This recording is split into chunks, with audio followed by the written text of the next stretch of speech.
ਉਸ ਤੋਂ ਬਾਅਦ ਫਿਰ ਹੁਣ ਅਸੀਂ ਸੋਚਿਆ ਕਿ ਥੋੜਾ ਰਿਜ਼ਲਟ ਬਿਹਤਰ ਕਰਨ ਵਾਸਤੇ ਥੋੜਾ ਅਪਡੇਟ ਕਰ ਲਈਏ। ਹਾਂ ਮੈਂ ਤੁਹਾਨੂੰ ਦੱਸਣ ਲੱਗਾ ਅੱਜ ਗੱਲ ਮੇਰੀ ਪੱਲੇ ਬੰਨ ਹੋ ਜਾਣੀ। ਮੈਂ ਰਿਕਾਰਡਿੰਗ ਤੋਂ ਪਹਿਲੇ ਵੀ ਇਹਨਾਂ ਨੂੰ ਦੱਸਣ ਦਿਆ ਤਾਂ ਫਿਰ ਮੈਂ ਕਿਹਾ ਚਲੋ ਮੈਂ ਵਿੱਚ ਦੱਸਦਾ ਵਾਂ ਹਾਂਜੀ ਹਾਂਜੀ ਕਿ ਬਾਬਾ ਜੀ ਮੈਂ ਇੱਕ ਦਿਨ ਬੈਠਾ ਤੁਹਾਨੂੰ ਮੈਂ ਦੱਸਿਆ ਮੇਰੇ ਖਾਲੂ ਹਾਂਜੀ ਕਹਿੰਦੇ ਆ ਪੱਖਾ ਵੇਖ ਰਿਹਾ ਉਹ ਯਾਰ ਮੈਨੂੰ ਉਹਨਾਂ ਨੇ ਕਿਹਾ ਸੀ ਉਦੋਂ ਉਹ ਹੋਰ ਸੀ ਪੱਖਾ। ਸੌਰੀ ਅੱਛਾ ਜੀ ਮੈਂ ਕਿਹਾ ਹਾਂਜੀ।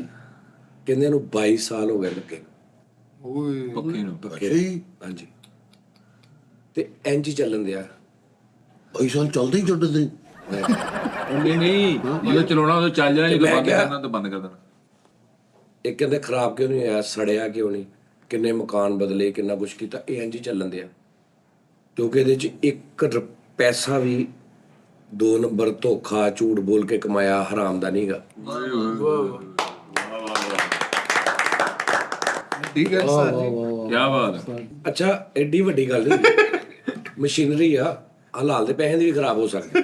ਉਹਨਾਂ ਦੇ ਸਮਝਾਉਣ ਦਾ ਮਕਸਦ ਕੁਝ ਹੋਰ ਸੀ ਇਹਦੇ ਚ ਮਿਹਨਤ ਆ ਆਪਣੀ ਗੱਲ ਤੇ ਕਿ ਇਹਦੇ 'ਚ ਮਤਲਬ ਕਿ ਇੰਜ ਕਰੋਗੇ ਨਾ ਤੇ ਇੱਕ ਸੈਟੀਸਫਾਈ ਆ ਹੱਕ ਹਲਾਲੀ ਦੀ ਗੱਲ ਦੱਸੀ ਕਲਾ ਲਈ। ਹੋ ਸਕਦਾ ਉਹ ਕੰਪਨੀ ਏਡੀ ਅੱਛੀ ਹੋਵੇ ਹਰਾਮ ਕਮਾਉਣ ਵਾਲਿਆਂ ਦੇ ਵੀ ਉਹਨੇ ਚੱਲਦੇ ਹੋਣ। ਹੁਣ ਕਾਲੂ ਸਾਹਿਬ ਦੇ ਕੋਲ ਅਕਾਊਂਟ 'ਚ ਲੱਖ ਰੁਪਈਆ ਪਿਆ ਵਾ। ਇੱਕ ਮਿਸਾਲ ਆ, ਅੱਲਾ ਨੇ ਦਿੱਤਾ ਇਹਨੂੰ, ਰੱਬ ਨੇ ਦਿੱਤਾ। ਹਾਂਜੀ ਇਹ ਹੁਣ ਉਹਦੀ ਵੀ ਕੋਈ ਕਿਰਸ ਕਰਕੇ ਜਾਂ ਉਹਦੇ 'ਚ ਕੋਈ ਗੱਲ ਦੇ ਕੇ ਜਾਂ ਕਿਤੇ ਜਾ ਕੇ ਯਾਨੀ ਕਿਸੇ ਦੁਕਾਨਦਾਰ ਕੋਈ ਜਾਂ ਕਿਸੇ ਦੇ ਕੋਲ ਕੋਈ ਚੀਜ਼ ਲੈਣ ਲੱਗਿਆ ਉੱਥੇ ਇਹ ਕਹਾਣੀ ਸੁਣਾਵੇ ਯਾਰ ਮੇਰੇ ਕੋਲ ਨਹੀਂ ਹੈਗੇ ਇੰਨੇ ਹੀ ਆ ਭਰਾਵਾ, ਝੂਠ ਬੋਲਦੇ ਤਾਂ ਇੰਨੇ ਹੀ ਆ ਯਾਰ, ਤੂੰ ਇਦਾਂ ਕਰ ਲੈ ਯਾਰ, ਚ ਇਦਾਂ ਕਰ ਲਾ, ਚੱਲ ਤੈਨੂੰ ਮੈਂ ਫਿਰ ਦੇ ਦੂੰਗਾ।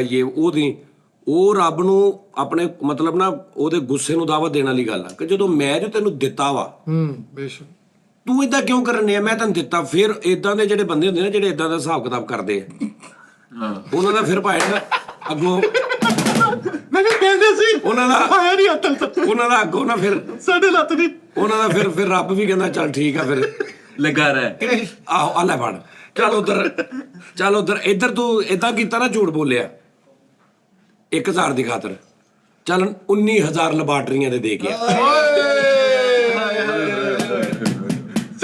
ਅੱਛਾ ਇੱਧਰ ਤੂੰ ਏਦਾਂ 3200 ਦਾ ਤੂੰ ਲਾਇਸੈਂਸ ਨਹੀਂ ਬਣਵਾਇਆ, ਓਕੇ ਤੂੰ ਪਾ ਚੱਲ ਚੱਲ ਚੱਲ ਤੇਰਾ ਮੇਦੇ ਤੇ ਪੈਸੇ ਲਾ, ਚੱਲ ਮੇਰਾ ਪੁੱਤ ਬੇਤੇ ਤੇ ਪੈਸੇ ਲਾ।